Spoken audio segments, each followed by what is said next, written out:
Hello everyone, welcome to day 8 of Plan With Me 2025 series जहां हम अभी relationship की प्लानिंग के बारे में बात कर रहे हैं। तो अभी तक आपने उन लोगों की एक लिस्ट बनाई थी जो लोग और जो रिलेशनशिप्स आपके लिए बहुत ज़्यादा इम्पोर्टेंट हैं, चाहे वो प्रोफेशनल स्फेयर में हो या फिर पर्सनल स्फेयर में। उसके बाद आपने अपने आप से कुछ क्वेश्चन पूछे थे जिससे आपका रिलेशनशिप उस इंसान के साथ क्या है, कैसा है, उसकी एक अंडरस्टैंडिंग हमें मिल जाए। आज आपको थोड़ा और डीपली डिग करना है और ये समझने की कोशिश करनी है कि क्या है ऐसा जो आप अपनी तरफ से कर सकते हैं उस रिलेशनशिप को और बेटर बनाने के लिए। तो मैं अभी कुछ क्वेश्चंस आपके सामने रखूंगी। वो सेम क्वेश्चंस वो पीडीएफ जो मैंने डिस्क्रिप्शन में डाला है उसमें भी लिखे हुए हैं, लेकिन इस वीडियो में आपको वो और अच्छी तरीके से समझ में आ जाएंगे और क्लैरिफिकेशन मिल जाएगी। उसके बाद भी अगर आपके पास कुछ डाउट्स होते हैं तो आप हमेशा मुझे डीएम कर सकते हैं। वो लिंक इंस्टाग्राम का डिस्क्रिप्शन में ऑलरेडी दिया हुआ है। कल का जो क्वेश्चन आया था ना, वो अपने सामने रख लीजिए और उसके बाद अपने आप से ये पूछिए कि क्या ऐसी कोई कॉन्वर्जेशन है जो आपको एक दूसरे से करने की जरूरत है, जो आप अवॉइड कर रहे हैं या आपने अभी तक की नहीं है। कई बार ऐसा होता है कि बहुत सारी बातें हम सिर्फ इसलिए नहीं करते क्योंकि हमें लगता है अगले इंसान को बुरा लग जाएगा, या फिर अगर करते हैं तो इस तरीके से करते हैं कि एक्चुअली बुरा लग जाता है। अगर आप किसी से कोई बात कर रहे हैं ऑनेस्टली, तो क्या इसका मतलब ये है कि उन्हें हर्ट होना जरूरी है या आपको हर्ट होना जरूरी है? ब्लंट होने का मतलब डिसरिस्पेक्ट तो होता नहीं है। आपको अपनी बात क्लियरली और ऑनेस्टली अगले इंसान के सामने रखनी बहुत जरूरी है, क्योंकि अदरवाइज उन्हें पता कैसे चलेगा कि आप एक्सपेक्ट क्या कर रहे थे। अगर आपको कुछ बुरा लगा है तो क्या बुरा लगा है, या आपकी फर्दर एक्सपेक्टेशंस क्या है, या आपकी फीलिंग्स क्या हैं अगले इंसान के लिए। तो वो आपको क्लैरिटी के साथ बोलना ही पड़ेगा, बताना ही पड़ेगा। लेकिन हमेशा ये ध्यान रखने की बहुत जरूरत होती है कि आप पोलाइट हैं, आप रिस्पेक्टफुल हैं किसी भी सिचुएशन में। चाहे आपका दिमाग कितना भी खराब है, लेकिन उसके बाद भी रिस्पेक्टफुल और पोलाइट होना बहुत जरूरी होता है। अगले इंसान को पता होना चाहिए कि आप उनकी रिस्पेक्ट करते हैं, आप उनसे प्यार करते हैं, आप उनकी वैल्यू करते हैं। बहुत ज़रूरी है किसी भी तरीके के रिलेशनशिप में, चाहे वो पर्सनल हो या प्रोफेशनल, चाहे वो आपके फैमिली मेंबर्स के साथ हो या फ्रेंड्स के साथ हो या कलीग्स के साथ हो। उसके बाद दूसरी चीज़ जो आपको खुद से पूछनी है वो ये है कि क्या आपको और ज़्यादा सुनने की ज़रूरत है? जो भी बात वो करते हैं, जो भी आपसे कॉन्वर्सेशन वो करना चाहते हैं, क्या आप उन्हें ठीक तरीके से सुनते हैं? और अगर सुनते हैं तो डू दे फील हर्ड? उन्हें ऐसा फील होता है कि आपने उनकी बात सुनी है या आपने उनको अटेंशन दी है जिसकी ज़रूरत थी या जो वो डिमांड करते हैं? ये क्वेश्चन अपने आप से पूछिएगा ज़रूर। दोनों में बहुत डिफरेंस होता है। आपने उनकी बात सुनी, लेकिन उन्हें फील नहीं हुआ कि आपने उनकी बात सुनी, तो वो सैटिस्फाई नहीं हो पाएंगे उस चीज से। और दोनों में डिफरेंस क्या है? कई बार ऐसा होता है आपको कोई इंसान कुछ बोल रहा है, लेकिन आप एक बहुत ही रेस्टलेस स्टेट में होते हैं, या फिर आप उनकी बात सुन रहे हैं लेकिन साथ में फोन पे कुछ कर रहे हैं या फिर अपने लैपटॉप पे कुछ कर रहे हैं। किसी भी तरीके आप अपना जो भी काम कर रहे थे वो कंटिन्यू कर रहे हैं और वो बात सुन रहे हैं। ऐसा मत करिए। यूजुअली हम ऐसा कर देते हैं, लेकिन अगर कोई इंसान आपके पास आकर के किसी बारे में बात कर रहा है तो प्लीज 5 मिनट के लिए अपनी सारी चीजें असाइड रख के बैठ के उनसे ठीक से बात करिए।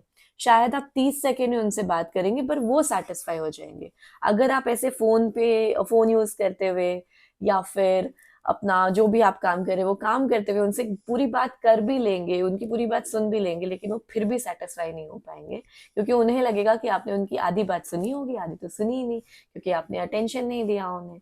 तो ये बहुत जरूरी होता है। अगली चीज जो आपको खुद से पूछनी है वो ये है कि क्या आपको कुछ और करने की जरूरत है इस रिलेशनशिप के लिए? अगर है तो ऐसा क्या है जो आपको अपनी तरफ से करने की जरूरत है, जिससे ये रिलेशनशिप और इम्प्रूव हो और बेटर बने। और कोई भी रिलेशनशिप कितना भी अच्छा हो, उसमें हमेशा नर्चरिंग की जरूरत होती है। इसके बाद एक क्वेश्चन जो आपको खुद से पूछना है वो ये है कि क्या आप इस इंसान को सिक्योर फील कराते हैं, कंफर्टेबल फील कराते हैं? एक मैंने बात कही ना कि एक रेस्टलेसनेस होगी अगर आपके खुद के ऑरा में, तो आप सामने वाले इंसान को कभी भी कंफर्टेबल फील नहीं करा सकते, कभी भी सिक्योर फील नहीं करा सकते, कभी भी ये फील नहीं करा सकते that they can count on you, they can trust on you. ऐसा क्यों होता है पता है? अगर कोई इंसान आपसे कोई बात कर रहा है और आप खुद ही रेस्टलेस हैं, खुद ही परेशान हैं, तो they will be very sure कि अगर आप खुद इतने परेशान हैं या खुद इतने रेस्टलेस हैं, तो आप उन्हें क्या हैंडल करेंगे, उन्हें कैसे संभालेंगे? तो बहुत ज़रूरी है डिपेंडेबिलिटी के लिए कि आप उन्हें फ़ील कराएँ कि आप सिक्योर हैं, सेफ हैं। एक काम माइंड की बहुत ज़्यादा ज़रूरत है, और एक काम माइंड आप बहुत सारी चीज़ों से अचीव कर सकते हैं, और माइंड की हेल्थ भी इसमें एक बहुत इम्पोर्टेंट फैक्टर है, जिसके बारे में हम बाद में बात करेंगे। बट अभी के लिए फ़िलहाल आप खुद से ये पूछिए कि ऐसा आप क्या कर सकते हैं जिससे आप अगले इंसान को सिक्योर और कंफर्टेबल फील करा सके। ये जो इम्पोर्टेंट इंसान आपकी लाइफ में है, क्या इन्हें पता है कि आप इनकी केयर करते हैं? क्या इन्हें पता है कि आप इनकी रिस्पेक्ट करते हैं, इन्हें वैल्यू करते हैं? देखिए, गिफ्ट से करके या फिर अलग से बहुत शो ऑफ करके जताना बहुत अलग होता है, और वो हमें नहीं करना है। लेकिन अगर आप किसी से प्यार करते हैं, अगर आप किसी की रिस्पेक्ट करते हैं, अगर आप किसी की केयर करते हैं, उन्हें वैल्यू करते हैं, तो उन्हें ये बात पता होनी चाहिए ना कि आपके अंदर उनके लिए एक वैल्यू है, एक रिस्पेक्ट है, और वो शो ऑफ करके पता नहीं चलती। वो उन छोटी-छोटी चीज़ों से पता चलती है जिनका ख़्याल आप रखते हैं, जिससे आप उन्हें बता पाते हैं बिना जताए कि आप उनसे बहुत प्यार करते हैं, या उनकी बहुत वैल्यू करते हैं, और उनकी बहुत रिस्पेक्ट करते हैं, डिपेंडिंग ऑन आपका किस तरीके का रिलेशनशिप है उस इंसान के साथ। अभी सबसे ज़्यादा इम्पोर्टेंट पता है क्या होता है? किसी को ये बता पाना कि आपकी एक्सपेक्टेशंस क्या हैं उनसे, आप क्या एक्सपेक्ट कर रहे हैं उनसे। तो जो भी आप चाहते हैं, जो भी आपकी नीड है उस इंसान से, बहुत ज़रूरी है कि आप उसे बहुत अच्छी तरीके से कन्वे कर पाएँ। तो अपने आप से एक बार ये पूछिए कि क्या आप अपनी नीड्स, अपनी एक्सपेक्टेशंस सामने वाले इंसान को बिना अनकंफर्टेबल फ़ील कराए क्लियरली बता पाते हैं या नहीं? अगर नहीं बता पाते हैं, तो ये एक एरिया है जिस पे शायद आपको काम करने की बहुत ज़्यादा ज़रूरत हो। तो वो आप कैसे कर सकते हैं? एक बार सोचने की कोशिश करिएगा, सीखने की कोशिश करिएगा। बहुत सारी चीज़ हम रिलेशनशिप्स में करते हैं, जो हम सीख सकते हैं और बेटर।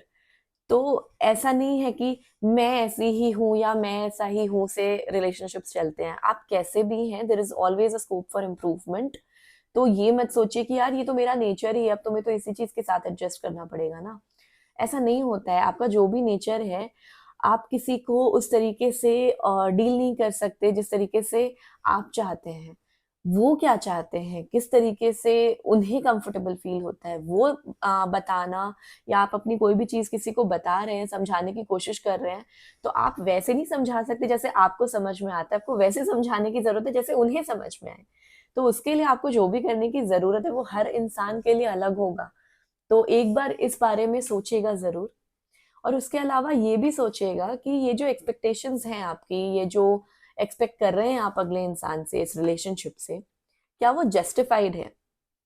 फॉर एग्जाम्पल, अगर आप ये एक्सपेक्ट कर रहे हैं अपने पार्टनर से कि वो हर बार जब भी आप बाहर से आते हैं वो आपको एयरपोर्ट लेने आए या रेलवे स्टेशन लेने आए, या आप जहाँ भी बाहर जा रहे हैं वो आपको ड्रॉप करने जाए, क्या ये एक्सपेक्टेशन सही है? क्योंकि आपकी भी एक इंडिविजुअलिटी है, वो इस इंसान की भी एक अलग इंडिपेंडेंट लाइफ है। अगर वो अपना पूरा का पूरा टाइम आप में लगा देगा, इसलिए नहीं कि उनके पास टाइम है और वो लगा सकते हैं, बल्कि इसलिए क्योंकि आप चाहते हैं कि वो ऐसा करे। कभी-कभी तो वो कर पाएँगे, लेकिन क्या हमेशा कर पाएँगे? तो इस तरीके की बहुत सारी एक्सपेक्टेशन होती हैं। अगर आपको अपने मम्मी-पापा से ये एक्सपेक्टेशन है कि वो आपकी हर छोटी-छोटी चीज़ें, हर छोटी-छोटी ज़रूरतें पूरी करें, तो क्या ये पॉसिबल है? तो एक बार खुद से पूछिए कि आप जो भी एक्सपेक्टेशन रखते हैं इस रिलेशनशिप से, इस इंसान से, क्या वो जस्टिफाइड हैं? और अगर नहीं है, तो कहाँ नहीं है? कहाँ गलतियाँ हो रही हैं? कहाँ कमी हो रही है आपकी तरफ से? तो कोशिश करिए ये समझने की कि आप इसमें ऐसा क्या बदलाव ला सकते हैं कि ये एक्सपेक्टेशंस जस्टिफाइड हों। तो ये थे कुछ क्वेश्चंस, कुछ सेल्फ इंट्रोस्पेक्शन की बातें जो आपको आज खुद से करनी है। अब मैं कल फिर मिलूंगी आपसे, रिलेशनशिप के ही टॉपिक को कंटिन्यू करेंगे और इसी के बारे में हम प्लानिंग करेंगे कल। तब तक के लिए बाय बाय।